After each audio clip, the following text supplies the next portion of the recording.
Hi, this is Phil, and I'm here to tell you all about the Capes and Lunatics Patreon. Get early access to all of our interviews, including the monthly Chichester chats with writer and comic book legend D.G. Chichester, new episodes of classic Capes and Lunatics shows, including The Quantum Zone, This, That, or the Third, and many, many more specials, all completely uncensored. Access starts for $3 a month, full video when you pledge $5 a month. Check out the link in our show notes, or go to patreon.com/CapesandLunatics. Hope to see you there. Hello, kids. Welcome back. It's that time again. She's a little bit salty. He's way too petty, and together we're the Salty and Petty Podcast. Duh. That's right, kids. And this time, the bride is going to get her revenge. That's right. We're back. We did Kill Bill Volume 1 about a month ago. Now, we're going to do Kill Bill Volume 2 and wrap this whole darn thing up. We should have did it like the movies and waited 6 months. Oh, but you know what? I was looking. I think the actual release. It's like we don't have time for that. Well, the actual release date it was 2004, so it was 20 years ago. But it was April, so we're gonna be pretty close.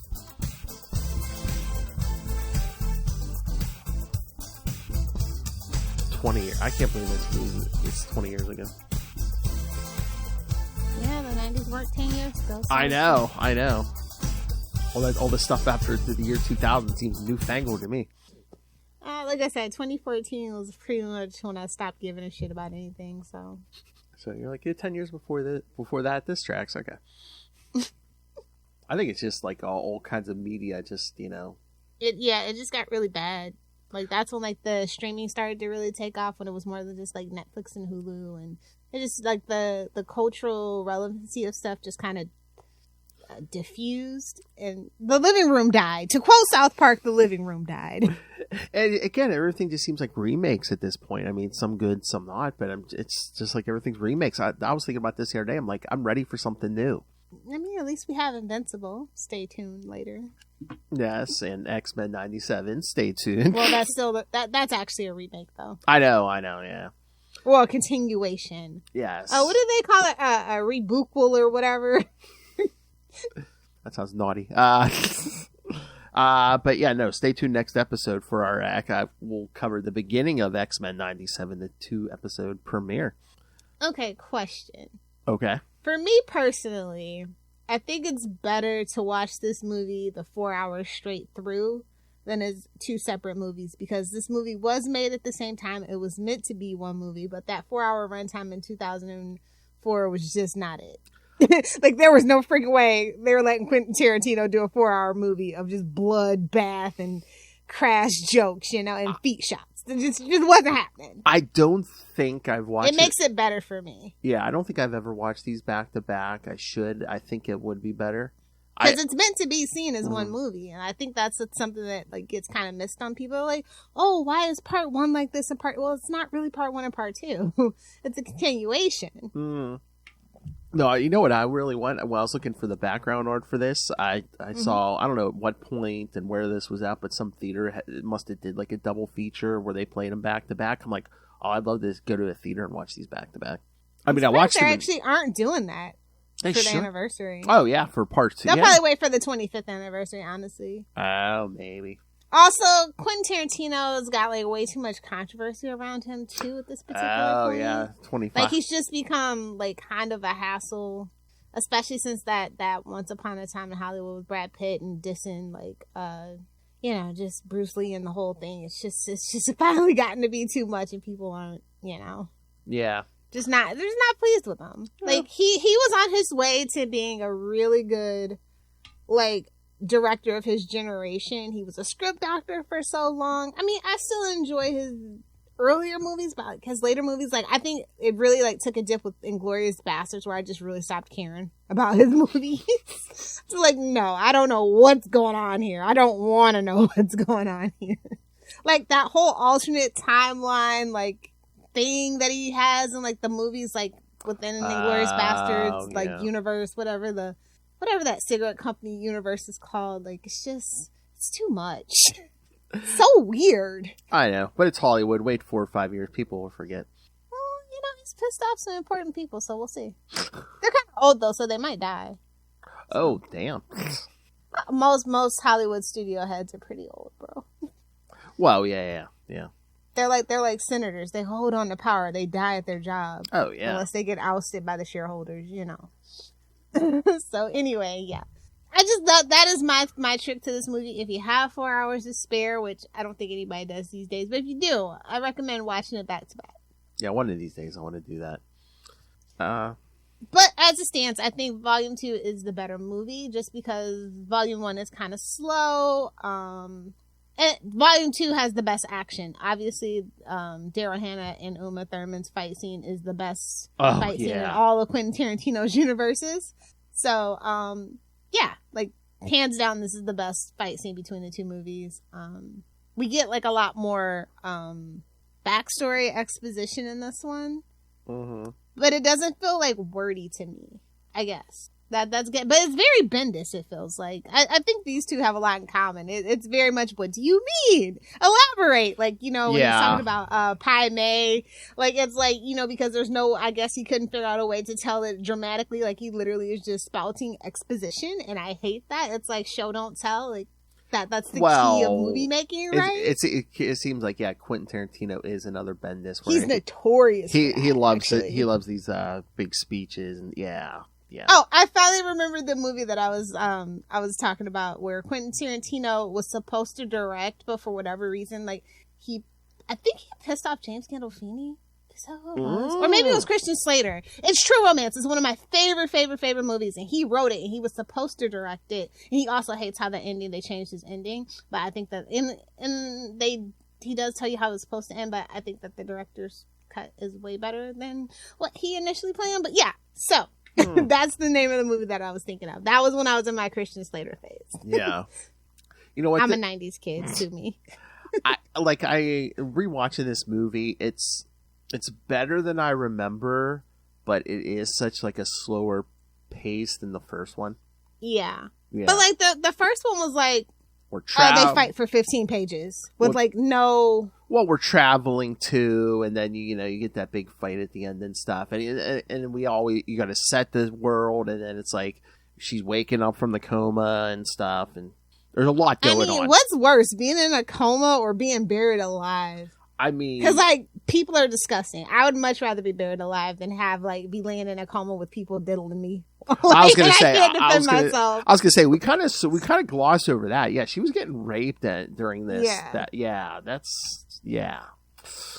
Ooh. So I do like how we kind of open up, and I was shout out to this movie. Like, it had a $30 million budget and it grossed $152 million. Like, well, I think after that first one, there, just that bloodbath at the end of the first one, everyone's like, and again, it's a cliffhanger. It's like, we got to see how she kills Bill. Yeah, well, yeah. And so it's like, the whole being buried alive seems like, babes, the movie's called Kill Bill, and we know the style that it's made in, so obviously she's not gonna die, but wouldn't that have been great? Oh, jeez. Does DeMatteis get some shekels? Nice. So yeah, we kind of open up this one where it's the bride. Oh, we get her real name in this one too, finally. Beatrix Kiddo. That's a terrible name. I know. I'm like, really? Stan Lee would want to fight Quentin Tarantino for that. That's all I'm saying. It's terrible. Well, that's the when they finally revealed it. I'm like, why have we been bleeping this since the first movie? I'm like, is it so we didn't realize it was like a horrible, shitty name? Yeah. I don't think people would have connected in the first movie. Now we've got some skin in the game, so now we can know. Whoa, and then a terrible name because he's calling her Kiddo. Yeah, and it's just like, oh. You got me, Dad.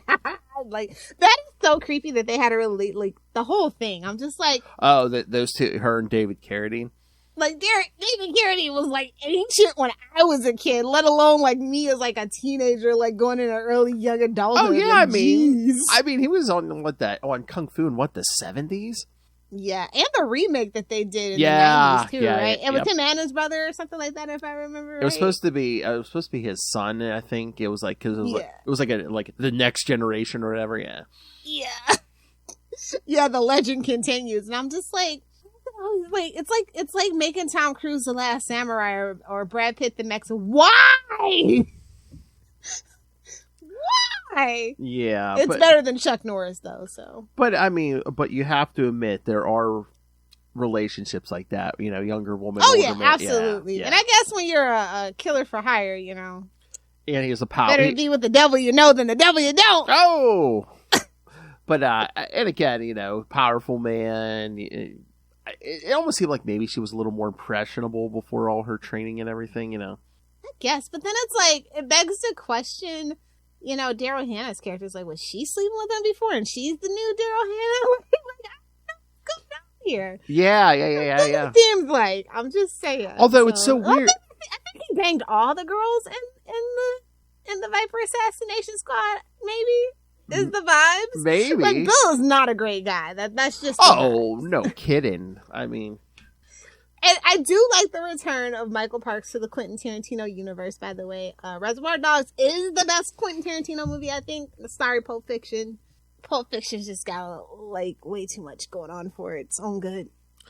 And that was Sam Jackson as the organ player in the church, right? Yes, of course. I'm like, you have Sam Jackson? You use him just there? I'm like, that's it? He loves doing stuff like that, though. I know, I guess, but... Like, my favorite Sam Jackson fact is the fact that when they wanted him to be in Star Wars, he's like, okay, if I have to die, I want a purple lightsaber. I want everybody to know, like, that's my lightsaber. Nobody else can have this color. I think that's so bad. Yeah. It's like, finally, another black person in the Star Wars universe.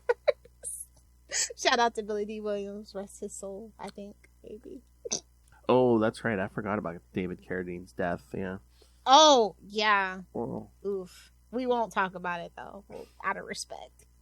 Although the news the 90s and 2000s were brutal. The tabloids were brutal. They just didn't care. 2009. I mean, they were posting autopsy photos and stuff, bro. Oh, yeah, 2009, yeah.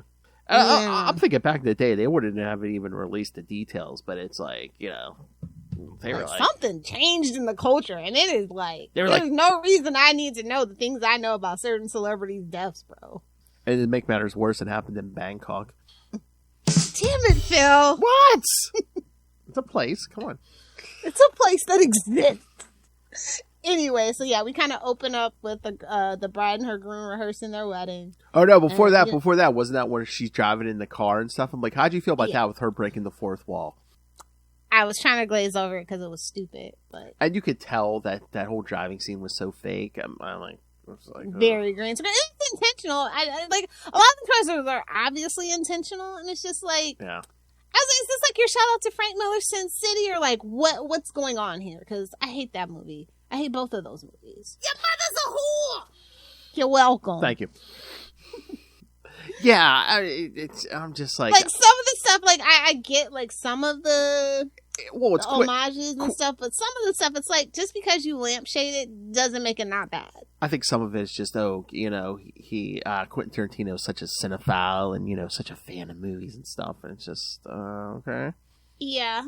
But we could have done without that. My personal opinion. I know. I agree. So, like, that's why I glossed over it. Yeah. I don't like it. Basically, her, she's like, my final, just stop. I'm going to kill. And it's just like, well, you got to stop her too before then.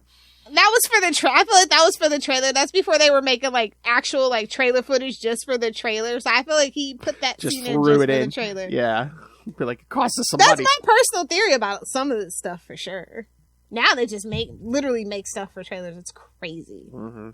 Damn you, Disney, for making it a standard practice. And fake trailers. Yeah. So yeah, I like the background that we get with we see her at her wedding, mm-hmm. And she's pregnant. Yep.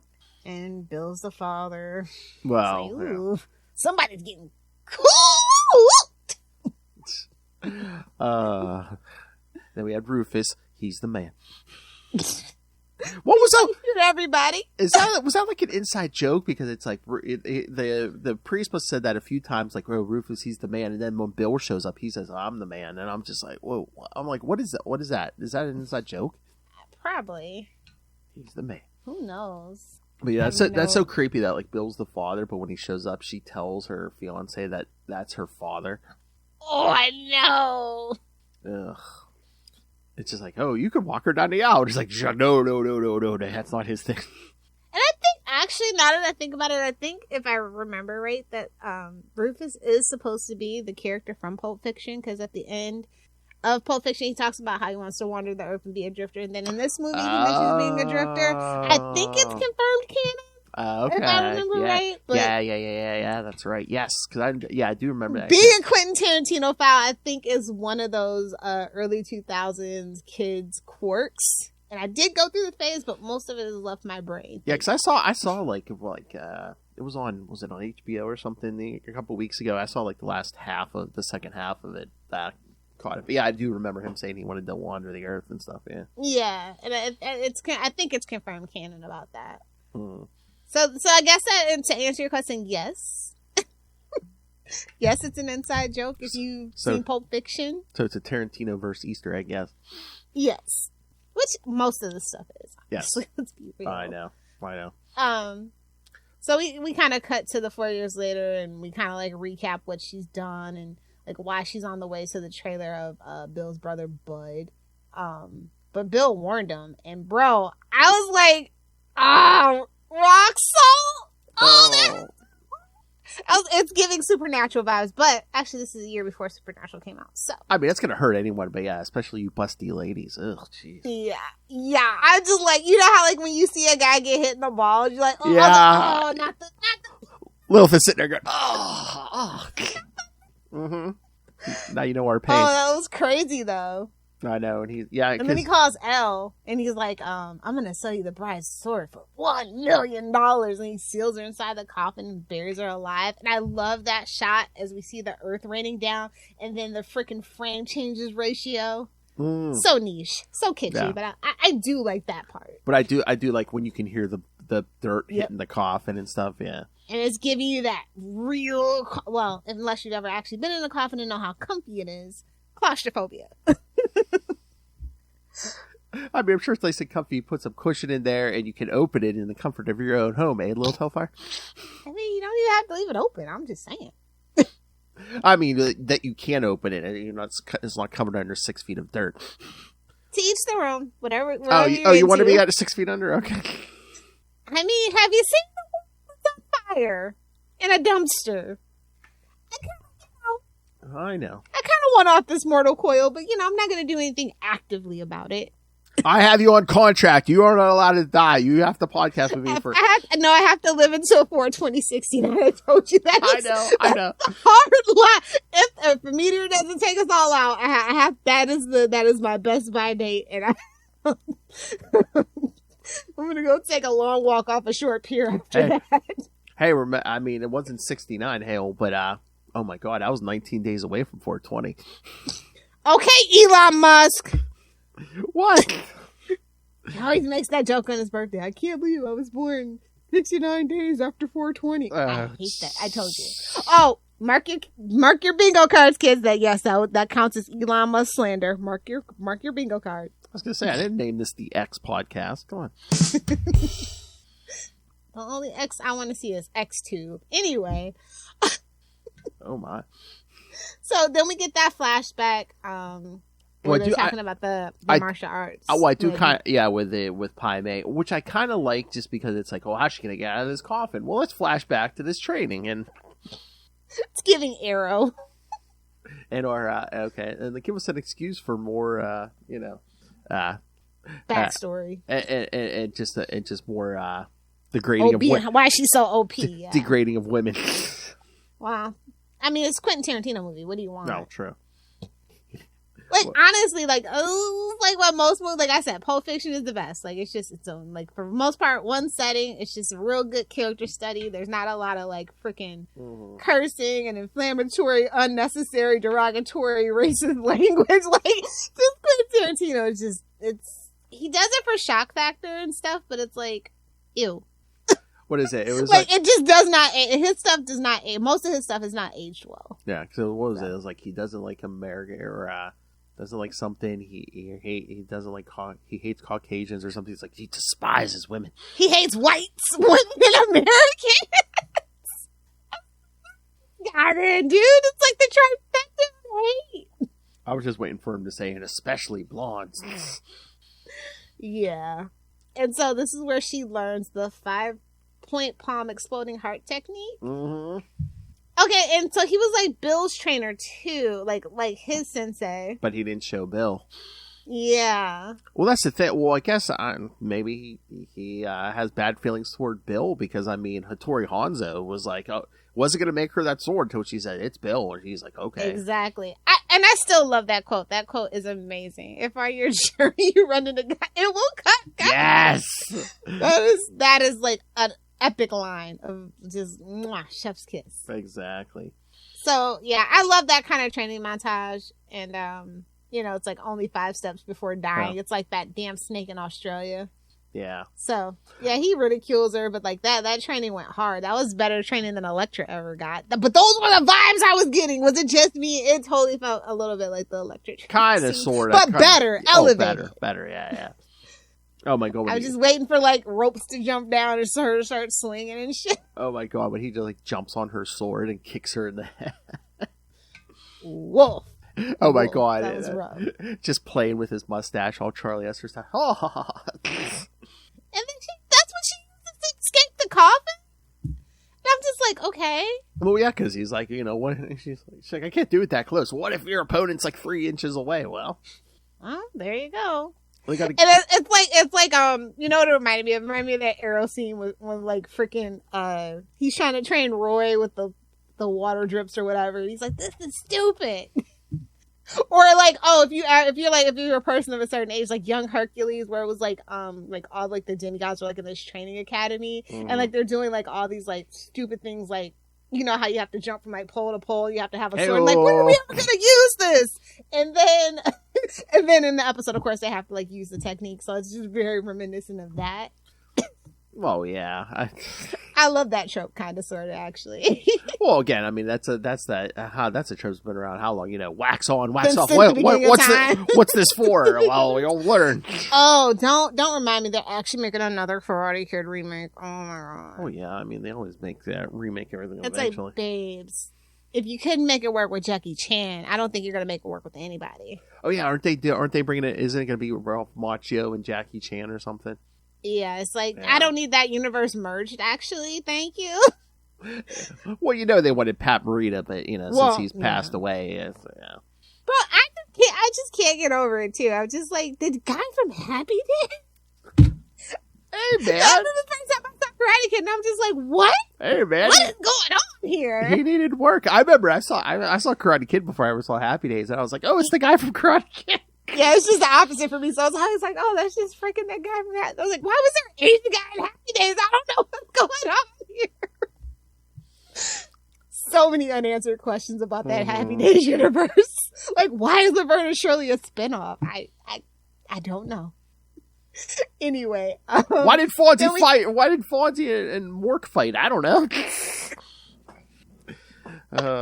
We miss you, Charlie. That's a shout out to Charlie. I know. You know what? He could actually probably answered that question.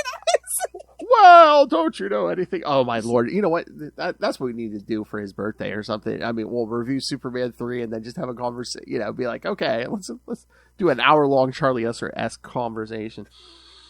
Oh, that's God. An interesting artistic choice. The downfall of Rick and Morty. I'll need a Rick and Morty expert, please. Oh my! Or the retirement of Matt Pat. Yeah. With me now? Oh my God! It's a good thing you're gone, Charlie. You wouldn't have wanted to see it. Oh my! Hey! I need an AI, and that we can feed in. You know, like ask why did this show not work, or you know, why did this not work? I mean, we got enough drops. I think it can approximate Charlie's voice. Hell, just feed it all the super connectivity, honestly. Oh, that's right, man. There's like 400 episodes of over 400 episodes of super connectivity. Yeah, there's plenty of audio for get a voice print. Yeah, we'll get a Charlie bot. Hey, man. Oh my God, he would love it. Oh my God, patrons only. That's the closest we could get to digitizing his consciousness. Oh my Lord, he would love it. I'm not a fancy man. I'm a digital fancy man. Oh man, our tangents are epic today. Oh yeah.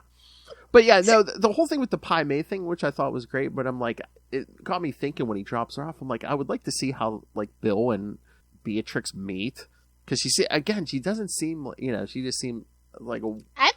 I think he groomed her. There, I said. Well, it. that's what I was gonna say. Why is he sending her to Pai Mei to train and stuff? I mean, how does he pick these women for the Assassins Club? Because again, I don't think she.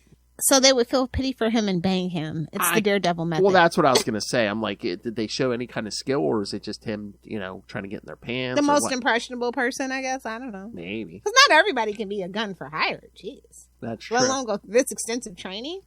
And again, some people wouldn't see it coming. I'm like, bro, I just want to poison people. If I'm going to kill someone, you can just train me. I'm going to poison them. I'm not getting into hand-to-hand combat. Well, I guess sometimes you don't have a choice. If you're bad at it. Well, yeah. Just saying, like, I want to do hit, and I don't want to be that kind of assassin if I had my choice. And I mean, they kind of hinted at it towards the end of that flashback, but I'm like, I guess her and Pai Mei must have come to some kind of understanding or something. Because again, he showed her the exploding palm technique. And I think it was just to spite Bill. I think Bill was a terrible pupil, and he went pissing people off, or maybe even and double crossing people, as we see. Or maybe Pai Mei saw something. It's like, you know what, he's going to betray her at some point. The enemy of my friend is my friend. Well, yeah. The enemy of my enemy is my friend. Maybe, so maybe Bill pissed off Pai Mei like he pissed off everyone else, and it was just like, you know what? Eventually, he's going to cross her, and she'll be my she'll be my instrument. Being a traitor, and he's like, I'll give this to her in her back pocket. She'll be my weapon. Yeah. Got to play the long game. Oh yeah, and remember, kids, before you bury someone, check their cowboy boots. Careful there. Watch out for the spurs. Oh my. She pulls out that straight razor, because Bud tied her up before he buried her, but he gave her a flashlight. I guess to prolong the agony. Have you ever seen that movie? I think it's called Buried Alive. It's with Ryan Reynolds. Now that will give you claustrophobia. Oh my, no, I didn't see that. I don't want to ruin it, but yeah, he gets buried alive. He has like matches and a cell phone. Yeah, it's crazy. That's actually a pretty good underrated Ryan Reynolds movie. It's pre-Deadpool, I believe. Well. So anyway, yes, she uses the palm technique to break out of the coffin and dig herself out. That was an excellent use of flashback, actually. So well, that's what I'm saying. Yeah. I will concede. I will concede. I think that I would say that's probably the best use of flashback in this. Well, the two-parter. Yeah. I love she walks in that diner. She's all covered in dirt and asks the guy for a glass of water. Somebody's thirsty. Oh my god, it's Paula Schultz's zombie. But yes, but we see her walk through the desert, and she gets the Bud's trailer as Elle shows up. Yep, kills him with a black mamba. Her code name. Mm-hmm. I see what you did there. Well, Elle does it. Yeah. In the money. Yeah. Yep, she's like, well, looks like the bride killed Bud. And you're like, oh, I see what you did there. Yeah, she calls Bill and she's like, oh, she killed your brother. And that's when we get the bride's real name at that particular point too. Oh yeah. So that's when Elle exits the trailer and they fight. Oh, she's about to exit. Yeah. Yeah. She's like, yeah. Mm-hmm. But like, so we learned that Pai Mei taught her too. So it's just like, oh. Mm-hmm. But. And he snatched. She revealed she killed Pai Mei by poisoning his favorite because he plucked her eye out. Yeah, he plucked her eye out, and so she poisoned his fish heads. Exactly, that's what I'm saying. Poison. It's a woman. It's a woman's murder weapon. Well, again, for a reason. Well, and two, she knew she couldn't take him in a fight, so yeah, of course, it had to be more subtle. Yeah, use your feminine wiles, and by wiles I mean poison. Oh, okay. I thought you were talking about his other weaponry. Superior puss. What? Poison's poison. Hell, wow. I don't think anyone. It's just a slower, more pleasurable way to go out. I was gonna say, I don't know if there's poison there. I don't know if anyone's walking away. Superior puss. But that is a good. That's why actually, my grandma said never call anyone a fool. You know why? Why? Because drunks, babies, and fools are the only people God takes care of. That's why you should never call somebody a fool. Some weird old adage, I think. Never bothered to look it up, but you used to say it all the time. And then she gets her other eye plucked out. I'm like, damn. Well, she's coming at Beatrix with that Hattori Hanzo she took from her, but then Beatrix finds, yes, Bud claimed he pawned his Hattori Hanzo sword, but he didn't. He just kept them with his golf clubs. You know what that reminded me of? That reminded me of that scene in Dogma where it's like, yeah, I bet you this priest blesses his golf club. For some reason, I was just watching it. I was like, that reminded me of that particular scene for some reason. And you give your brother one of the most perfectly made swords on earth, and you inscribe it to Bud, the only man I've ever loved. Now that's brotherly love. Mm-hmm. But I love. We told Bill, hey, I pawned it for he's like, it was priceless. Well, no. In El Paso, you get for sure. $250. I say $250. I'm like, damn, you didn't even get $1,000 for it. Yeah, that's wild. But he didn't. But he's a drunk, you know. Well, I think he was just trying to hurt Bill. It was like, I sold that thing for $250. It's like, why you would want to piss off your brother who's like one of the deadliest people in the world? I don't know. Yeah, and probably makes a decent living. He's like a bouncer at a strip club. It's just like relatable. Relatable. I love when the guy says, "Oh, you're late," and he's like, but then the guy says, he's taking his shifts off him. He says to Michael Madsen, "You kids, the only thing works is messing with your money. You kids." They look like they're the same age. Yeah. But that's a weird thing. All right, here's the question. So Bill was mad, I guess, that she left him and stuff. Maybe because she was carrying his baby, but. I'm just like, it seems like everyone else was off doing their own thing too. Yeah. I mean, or did they just come together when there's a job or something? But but she wanted out. Yeah, that's what it felt like. She got pregnant. She didn't want Bill to drag their child into that life, yes. And also keep her dangling because they had a kid together. You know what I mean? Yeah, that's true. So, yeah. He probably got her knocked up on purpose for all we know. There's people like that. Yeah. Both ways. Mm. Oh, yeah, we do get that flashback when she finds out she's pregnant, yeah. Yeah. Oh, yeah, but when she plucks out Elle's other eye... I saw a lot of those, those posters with the eye, the Kill Bill 2 with the eye. And I was just like, oh, should I use that for mine? Which I did. I ended up using the abstract version. Oh, then she steps on it. But that's... all I could think was Halloween as a kid with the grapes. Where they pretend like it's the eye. Oh my god, but yeah, she don't kill her. She just snatches out the other eye, so now she's in pain. Leaves her defenseless. Completely. Yeah. And that snake still wandering around that trailer. Living around somewhere, yeah. Mm-hmm. So it's either that snake's going to kill her or she's going to live the rest of her life with no eyes. Which is doable. I don't know. Well, and again, she has to get out of the desert. I mean, does anyone know she's in the middle of the desert? Well, you live by the sword, you die by the sword. That's the moral of the story, I guess. Honestly. Wow. Oh, nice pun. I was gonna say it, but I don't need to hear that as a quote. What? So. Oh, okay. I don't need that as an eternal drop, so I just caught myself finally. Then we head over to Mexico, where that retired pimp helped her find Bill. Oh, yes, one of his other father figures, because she said, someone who never knew his father, Bill collected father figures. Weird. But I'm like, I could see Pai Mei and stuff, because, yeah, he was teaching him, how to kill people, but I'm like... Oh, and this goes to my theory about, why he chose women. It's like he's a retired pimp. I think that's another piece to the puzzle, yeah? Was Bill a pimp, or was he just hanging out? No, Esteban. Oh, Esteban, yeah. Lana Turner. Their daughter's name is Bibi. Oh, my God. Bibi. And she's 4. Mm-hmm. So, yeah. And then he shoots Beatrix with that dark containing truth serum, and it's just like, bro. She was going to tell you the truth regardless, bro. Oh, yeah. So, it's so weird, because, again, she's shocked that her daughter's alive. I mean, I guess she just assumed the baby died, but, it's... She's in a coma for that whole time, so the baby could have been put up for adoption or whatever. That's what I was gonna say. That should have been her first move. Is to see what. Well, if she thought that the kid was dead, she got shot in the head, Yeah, that's true.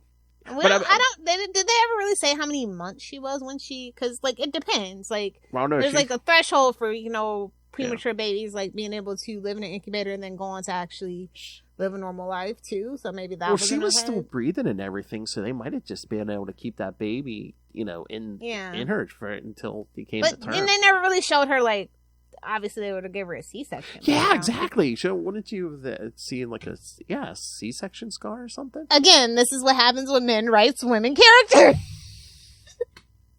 Men can barely find the clitoris, let alone talk about a C-section scar. So what's that? Exactly. It's not a myth, I can assure you. Nor is the G-spot. G-spot. But yeah, so yeah, she walks in and she sees BB and she's all, and yes, she gets shot with the truth serum. What did you think of as someone who spouts that yes, Superman can't beat Hulk? What did you think about the whole Superman speech?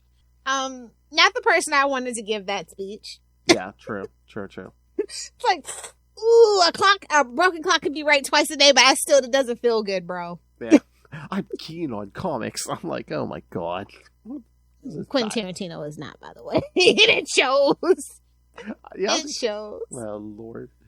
But it's like, I think you meant Lex Luthor. I think that was the character he was looking for, actually. Maybe, yeah, because he said, yes, Clark Kent is, Superman's take on humanity, how weak and stupid we are. I'm like, it's not. It's giving Frank Miller. It's the complete opposite. It's giving Frank Miller like a fundamental misinterpretation. Yeah, it is. It's no what? It's even worse. It's giving Zack Snyder. True. Your mother's That is what it's giving. Yeah. And that's even worse than Frank Miller, to be honest. That's the thing. It's like, yeah, the Zack... Because Frank Miller hated Superman. Like, he didn't care to understand that's the thing. The complexities. Zack Snyder thought he understood, but he did not. Zack Snyder... He's no John Byrne. No. Zack Snyder, Frank Miller, not Quentin Tarantino. Yeah, a lot of... Bendis. Your mother's a whore! Bendis. Yeah, they don't get Superman. It's like... They think they do, but they don't. It's like when people, like, idolize Bryan Cranston's character from Breaking Bad. It's like you're missing the point. Or like Rick from Rick and Morty. It's like, guys, people who miss the point of these characters and try to emulate them. It's like, no, babes. Mm-hmm.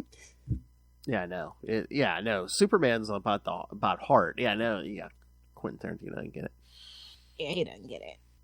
His point was basically just, you thought you were going to have a normal life, but no, you're the killer, and you can't change. And so yeah, they have their whole big conversation, and they ask her why she left, and then we get the flashback.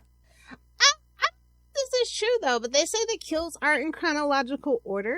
That Bill isn't actually the last person that she kills, or something like that. I don't know how much canon that is. There's a lot of interesting theories, I guess, around kills. Well, who would she have killed after Bill? Exactly. Because Elle's talking to Bill on the phone, so that whole thing happened before she kills Bill. He tells Bud about, her taking on the crazy 88. Exactly. So I'm just like, it's so many weird theories about it. It's just like, do you just not watch it, or are you just having fun? You having a go? But I've seen that like several times. The only one I think it could possibly do after Bill, which doesn't make any sense, wouldn't it be Vivica A. Fox? Yeah, they say that's actually the last person that she kills, and it's like ironic because she kills her in front of her daughter. Yeah, she's like, well, that's what I was thinking too. Because I'm just like, oh yeah, happy ending. She gets her daughter back, but then she murders this woman in front of her daughter, and then she's like, yeah, you can come after me. And like I said, I honestly believe like it was supposed to be a 3. He just got lazy and didn't want to do it, and that was going to be the third part because there's no real happy endings in Quentin Tarantino movies. Well, I remember you were like, about a 3. If he ever want to do a 3, it could be like BB versus her daughter. I don't know. Yeah. And we can have, since literally Uma Thurman's daughter, Maya Hawke, looks just like her. That's the wild thing. Oh, poor Ethan Hawke's genes are nowhere to be seen. Like, goodbye, sir. Yeah, just play on that. Mom, I think Dad's adopted. Just play on that trope of like, this generational hatred, It's like the Hatfields and McCoys, so the 2 daughters go at it in the third one. Yeah. I really feel like, and this is the rare case where I feel like the sequel is better than the first movie, but again, it's a continuation. It's not really a sequel. Yeah. Technically. But how did you feel about the quote unquote final fight with her and Bill? I love that it was quiet. It was subtle. It was quick. I think that's after all the bloodbath. You kind of want to go out with a whimper and not a bang, because literally, like I said, Daryl Hannah and Uma Thurman's fight is the crescendo of the whole movie, and it happens pretty early. I know. It's pretty early, so everything is just like falling action at that point, and that's the climax. And sometimes a climax can be soft and gentle, you know? Hey-oh! Not that Lilith likes it that way, but yeah, sometimes it can be. Occasionally you need a break. Sometimes the waves don't have to pound the surf every time, no. But yeah, I mean, I get it. I kind of like the way I liked it is it was a surprise because you were waiting for another epic battle like with her. Yeah, and it's Lucy, just this conversation with her and Daryl Hannah or Lucy Liu. Yeah, and then just boom, you kill. Yeah. There's this is the thing for me personally. I don't feel like Quentin Tarantino movies are quotable because of the dialogue and his like Howard S. shock jock factor of it all. So I find it really cringy looking back on all the like quotes that I thought I might like. Oh, okay. So yeah, but there's the quote that I have in my, if you're watching on YouTube. So what's it gonna be, sister? Right before he buries her. I think that's kind of a funny one. Mm-hmm. The whole thing is like, he's talking about like, that can of mace, and he's like, you're going underground tonight, and it's just like, yeah, I'll burn your eyes out. Yeah. Yeah, and then he's like, that's a wise decision. She's nodding toward the flashlight. And then also that one, it's like, Pai Mei taught you the 5-point exploding heart technique? Of course he did. Why didn't you tell me? I don't know, because I'm a bad person. He goes, no, you're not a bad person. You're a terrific person. You're my favorite person. But every once in a while, you can be a real cunt. Oh, perfect. Now, that is the most perfect Quentin Tarantino dialogue you're ever going to get in any Quentin Tarantino movie. Oh, you know who she didn't get revenge on? That guy who was with Bud when they buried her. Oh, that can be in part 3 too. There you go. Oh, or baby, track sometime. How did you feel about the end where like, when they're in the hotel room or whatever and she's like in the bathroom crying, I guess, over Bill, and I'm just like, I get you probably love him. Two things can be true at the same time. Apparently they were together a long time. She is the father of his child. She just wanted something different, and she didn't want it to end like that. But he shot. Like, revenge is bittersweet. Well, that's what do they say? When you set out for revenge, it's best to dig 2 graves, right? Mm-hmm. Well, that's the thing. I was gonna say I get the whole thing. She was in love with him despite everything, but I'm like, I don't know. Call me petty, because but I'm just like, yeah, shoot me in the head, point blank, put me in a coma, and steal my child. That love made me die pretty quick. Also, this timeline is pretty quick too. She doesn't have a lot of. This is her first time to process everything that's happened to her. I don't think it's just Bill. Okay, it's everything. She has this kid to think about. All her friends she had to kill. Okay, who thought she was like. It's a lot to process. That's better for me. It's like all the trauma. Yeah, since she woke up. Yeah. She finally has a breath, and now she's got this 4-year-old. God knows, I couldn't deal with a 4-year-old. I can barely deal with preteens and teenagers. And there's nobody, and, it's just the two of them. There's no one else left in her life. All the assassins. And there's possibly somebody still like smarting after revenge from all these people she's killed too. So, yeah, there you go. I don't know. It's gonna be a rough life. I love. She took on 88 of them. No, they weren't really 88. Then why are they called Crazy 88? They just like the sound of it. They thought it sounded cool. Oh no. It's so funny. There wasn't really 88 of them. It would have been actually a little bit better if it was. Oh, that would have been great, but I mean, were they? Yeah, that would have been a little too. Was it unbelievable? It's just like, oh yeah, she took on almost 100 people by herself. Yeah. Yeah. Oh, I think one of the most underrated like lines of dialogue is when Bill goes, "How'd I look?" and the bride says, "You look ready." Oh yeah, after she gives him the punch, because you gotta take 5 steps before you die. Yeah. Yep. Or the one where he's like, "You and I have unfinished business," and Bill's like, "Baby, you ain't kidding." The way he says it is so freaking creepy but hilarious. I know. Yeah. David Carradine really like chewed the scenery in this movie, but it was like a very quiet, subtle performance. Like, you could almost find him likable if you like. I think you can find him likable if you did. Like, I feel like the 2 movies can stand apart on their own. Like, I feel like because they give you some flashback and some history, so it's just kind of like you can if you want to. And I think a lot of people like saw the second one and then watched the first one. Yeah. And that's how a lot of people end up liking 2 over 1. But I just think that because as the conclusion of it, like we were doing all the build up, this just, as the progression of the story, is just better because this is where everything happens. This is the conclusion. This is our resolution. We get our happy ending.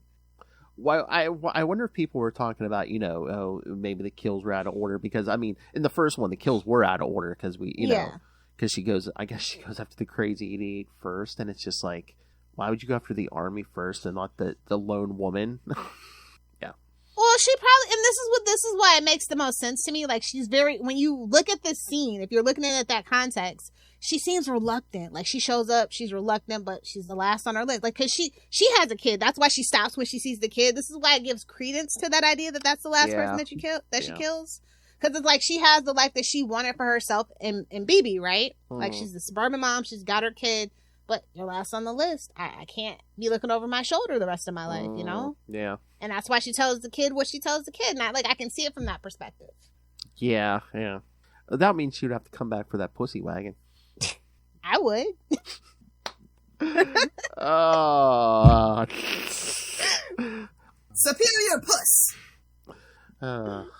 Yeah, but that was good. No, these were again. I 2 is definitely better. Just because I'd forgotten how good the second one was. Yeah. It's still early 2000s cringe, but it's good. I think it's fun because it's a love letter to Westerns and samurai movies and grindhouse and like all the things that Quentin Tarantino loves, and it's really interesting to see his take on it, I guess. And I love, like I said, the best thing about it is that he used women over 40, and like it just, though they weren't like over sexualized, I guess, like that's like the best thing I could say about this movie, because like had like say Zack Snyder made a movie kind of similar, right? Sucker Punch. And that is, well, that's a whole discussion in and of itself. But on the surface level, it's very over-sexualized. Mm-hmm. I mean, for a movie of this era, yeah, the women are sexualized. Shocking, yeah.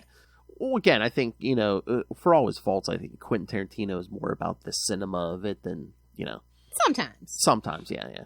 But no, David Carradine... It's more salaciousness, but back then, he definitely was, like, trying to be the master of his craft, and he was definitely, at this time, going after being the director of his generation, but, kind of fell short. But he was definitely he was in his bag with this one, I ain't gonna lie. But no, you were talking about David Carradine, I mean, now that you say that, I think he really, like, rode that line, like, between, charming and creepy, like, well... Yeah, it was giving Professor X. It's like, I understand what you're going for, but the way you're going about it with these child soldiers and that creepy relationship with Jean, I don't know. I almost feel like they made Bud his brother, so they weren't just like, oh yeah, he banged him too. I mean, they didn't have father figures, so. Ooh. It's giving Sam and Dean Winchester, if you know, Supernatural fans, incest. It's giving Wincest. Or Game of Thrones fans, it's giving Twincest. Scarlet Witch and Quicksilver. Ooh, yikes. I honestly never got those vibes from them, though. In the Ultimate line, they kind of try to... Well, the Ultimate line is the Ultimate line. We know who wrote that, too. So, make sure you check up on your favorite comic book people, man. I don't think a lot of them are okay. But no, on that note, I will give this movie by itself a solid A as an asshole minus. Wow! Okay, fine. Awesome. No, I don't care. You can say what you say however you want. I was just okay. By surprise. But like, so that kind of brings both movies down to like a B minus though. Oh, what did you give the first one? I think I gave it like a C. Well, C+. Okay. Like I said, like it's just like so much setup and the dialogue's not good and like you really don't actually know what's kind of going on and it just feels gratuitous. But when you see like it as a whole complete picture, yeah, it's definitely better. All right, yeah. I mean, what about you? I think I gotta agree with the A minus. I think it's a great movie, but there's just enough to bring it down to the minus. Yeah. Yeah. So yeah, that's our take on Kill Bill Volume 2. But you can send us your thoughts about the Kill Bill movies or our upcoming, because next episode we're going to talk the 2-episode premiere of X-Men 97, like we said. And then the week after that we're going to talk, we're going to cover the season, I don't know if there's going to be a season 2, but the season, the whole 6-episode season of The Walking Dead, The Ones Who Live. Well, didn't our Reedus's show get picked up for a second season, yes. right? Yeah. So I think Rick and Michonne are going to definitely have a season 2. Oh, yeah. I have to go check their ratings, but yeah, I'm pretty sure they will. Because I think that's the one most people were most excited about, actually, because the way that the character Rick left or whatever. And wasn't Rick a fan favorite or whatever? I mean, he was pretty much the main character. Yeah, so it's like... Yeah. Oh, no, people have been waiting for this for a while, because I think they kind of, like, delayed it for a while, so... Yeah, it's like, oh, I'm finally putting my $6.99 for AMC Plus and Shudder to use. Yay! Like, I literally, like, I think I watched it for like Interview with a Vampire, and Mayfair Witches, and of course, like, they haven't come back yet or whatever. So it's just like, oh, did you finally? Did you see on AMC also? Did you see that new I know you don't watch commercials a lot, but there's a new Giancarlo Esposito movie or show. Are you talking about the Guy Ritchie one? The Gentleman? No, it's called Perich. Parish. It almost looks like Giancarlo Esposito is like the transporter almost. Oh no, I haven't. I love him though. Yeah, almost looks like he's in The Gentleman with Guy Ritchie's The Gentleman on Netflix, and it's kind of tangentially related, where it's supposed to be a direct spinoff of the Gentleman movie. So if you know, you know. And I was very impressed. I feel like Guy Ritchie has grown as a writer and a director. I would recommend it. Just shout out. No, it's in like an AMC show, I guess. Oh, I mean, after what they did to that show with Better Call Saul's main character, I'm just like, I don't know. Yeah, that's what I'm saying. I don't know, but it looks like it might be like a. When is it? Is it already out? Or? No. I think they said. I think it's coming out the 31st. I think. Okay. Wait. Wanna like? I mean, we can put it down. Okay, I was just looking this up. Desperate personal circumstances push Gray Parrish back. He's a taxi driver. This one. Back into a life of crime, working with a ruthless gangster, the Horse. Gray's family ends up in the crosshairs, and he risks losing everything he loves. Oh, okay. It's based on a. Oh, this is another one based on a book? I guess. They're loving that. Mm. Or is this oh no, it's an old TV show from the BBC. Oh, okay. It's The Driver, actually, from BBC. Okay. That's weird, because usually they don't change BBC titles. I guess they don't want to give it away, though. I've actually seen that show. Yeah, we can check it out. All right. I was going to say maybe at the end of the season or something, so. Oh, this cast is adorable. So maybe, all right, I'll set the DVR. Not Curry Graham being a villain again. Damn. He is like without the context. He is like the Canadian Kevin Spacey. Like, I swear they're like twins. It's so hilarious. So, and he always plays a bad guy. And Kevin Spacey almost always plays a bad guy too. But I think he was a bad person in real life, but not Carrie. Not Carrie. But I think like many of us, I'll give anything like a quick glance for Giancarlo Esposito. Yeah. I mean, I even watched The Mandalorian finally for him, so, you know. What? I don't know. Everything, but he's way better on The Last of Us than he is on The Mandalorian, because, like, what does he get to do? It's giving Robert Downey Jr. in Iron Man, like. Yeah, and again, it's I mean, Better Call Saul and Breaking Bad, I mean, he had more to do there, so. I mean, that man's, well, he did have a flop with that Netflix show you could watch out of order. I didn't really care for that, but almost anything else he's ever been in, I love. Oh, yeah. They underutilized him in Dear White People, too, so. All right. Unfortunately. So I'll see how long the season is. Yeah, the season's over. I'll add it to the schedule, kids. So eventually we'll get to that show, and then after the one. Any other shows you want us to check out? Let us know. Yes, send us. Throw Phil's schedule in the chaos and watch his OCD tick. And then after the Ones Who Live, we'll cover the whole second half of Invincible season 2, all 4 episodes of it. So, good stuff coming up, and Lilith Hellfire's already picked her topic for episode 69, so. I mean, it's a ways away, but you want to tell them, or? I mean, we can wait. It's at the end of May, kids, but we can wait a little bit. They can get their feedback. People probably have thoughts on this. This was like a whole thing. You can get it at the book fair if you know you know. Really? Yeah. Damn, our book fairs, I don't think we're like that. Yeah, we had all those. We had everything, because it was for it was for kids. Not the specific issue, but you could at our some in our book fair, like the regular, but okay. Oh yeah, I'm sure. So when it's a little closer, we should. I think this is definitely one of those big cultural touch points. You know, it's probably got thoughts, Ray. I don't think they got it in Australia. Oh, I'm sure he found a way. Oh, maybe he'll peruse online now and be like, oh, yes. Maybe they'll make it an add-on on Marvel Snap. All right. All right, kids. So, yes, send us all your thoughts on all our upcoming episodes, on Kill Bill. Any suggestions, anything you want us to cover? Like I said, X-Men 97, The Walking Dead, The Ones Who Live, Invincible. Email us, saltyandpetty69@gmail.com. That's he got it, kids. Got him. saltyandpetty69@gmail.com. Or call the voicemail 614-382-2737. And, of course, you can find... Man, if we could have just got 420-69-69. I tried. I know who I'm podcasting with. I tried. So, yes, if you want to find all episodes of this show or any of the other shows we do, you can find those. You can find social media for all of our shows. You can find merchandise. Again, pick up t-shirts. New t-shirts. Oh, kids, that's right. We're going to be rebranding new logos soon, so stay tuned for some new merch.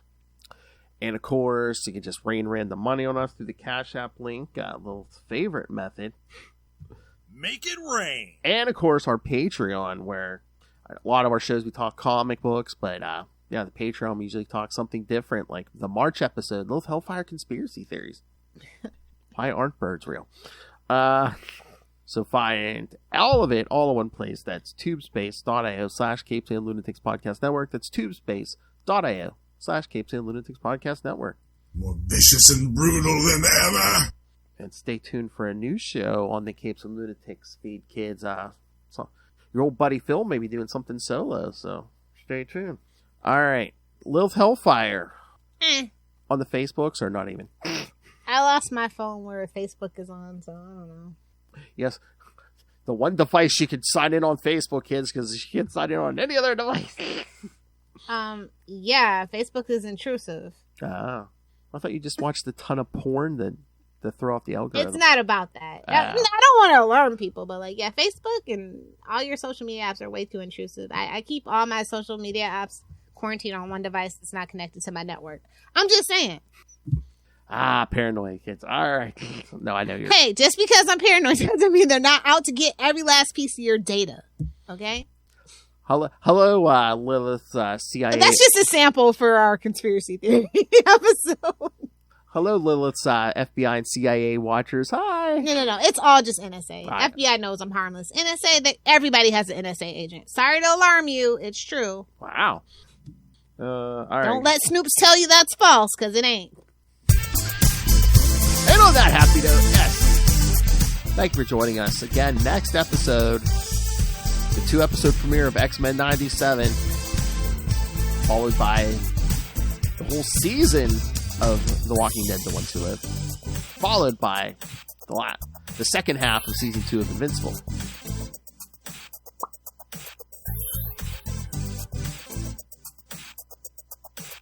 Remember, kids, join us same petty time, same petty channel. Who's the man? Baba Baba Boo. Baba Booey.